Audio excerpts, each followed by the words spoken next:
Bonjour à toutes, bonjour à tous. Donc Bonjour. on se retrouve aujourd'hui pour l'épisode 2 de la saison 2 d'une semaine un ouvrage. Et aujourd'hui, j'ai le plaisir d'accueillir Madame Julie Marchand, psychologue clinicienne dans mon service qui travaille donc avec moi. Donc je vais la laisser se présenter. Merci Nathalie. Alors, je suis donc Julie Marchand, je suis psychologue clinicienne. Je travaille dans le service du professeur Lançon depuis maintenant plus de 15 ans et on se connaît depuis très longtemps avec Nathalie. Comme Nathalie, en fait, moi j'interviens vraiment sur le volet, sur la spécialité de la prise en charge des troubles des conduites addictives. Voilà, je peux être amenée à accompagner des personnes qui souffrent d'addiction, que ce soit addiction avec substance ou addiction comportementale. Très bien, merci Julie. Donc aujourd'hui, Julie va nous présenter un ouvrage. Donc lequel est-ce, s'il te plaît, Julie? Alors, je vais vous montrer. Alors moi, j'ai choisi, alors, je ne sais pas si on le voit bien dans la vidéo, il y a un petit peu de luminosité qui empêche de voir le titre. Alors, j'ai choisi en fait de vous présenter, moi, Christiane F, 13 ans, droguée, prostituée.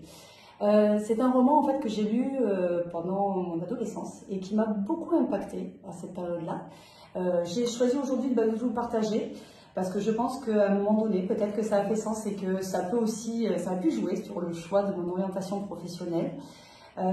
Donc c'est l'histoire d'une jeune fille qui, au cours de son adolescence, va faire l'expérience d'une substance qui est l'héroïne, qui va tout d'abord expérimenter et puis va très vite glisser sur des consommations quotidiennes et dans l'addiction.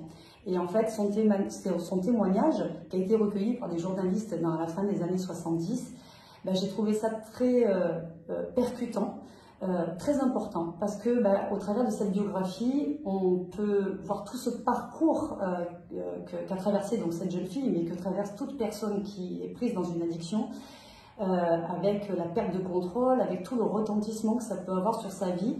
Et puis on voit bien dans le titre, elle en est arrivée jusqu'à se prostituer très très jeune pour pouvoir se payer en fait ses doses d'héroïne quotidiennes.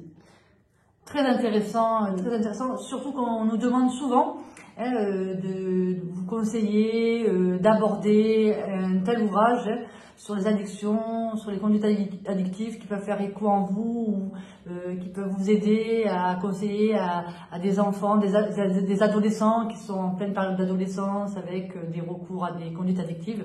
Donc c'est très intéressant et je te remercie Julie pour cet adressage que je trouve très intéressant également pour ma part. Et effectivement, je pense que le fait de pouvoir peut-être conseiller cette lecture à de jeunes adultes, voire des adolescents, c'est une façon aussi peut-être qu'ils puissent s'identifier à cette personne au travers de cette biographie et que ça puisse aussi faire passer des messages de sensibilisation, de prévention de risque, sur vraiment les risques et les conséquences des conduites addictives. Et c'est un message qui passe différemment peut-être des campagnes de prévention qu'on peut retrouver de la part des professionnels de santé. Puisque je pense que ça, c'est vraiment un discours universel qui peut aussi apporter beaucoup. À travers une histoire vraie, je trouve que rien de tel. Et c'est pour ça que je te remercie encore une fois, Julie, d'avoir été là, d'avoir répondu présente à mon invitation. Nous, on vous remercie pour votre attention et donc je vous dis à la semaine prochaine pour un nouvel épisode d'une semaine, un ouvrage avec un ou une de mes collègues. Merci et au revoir. Bonne lecture.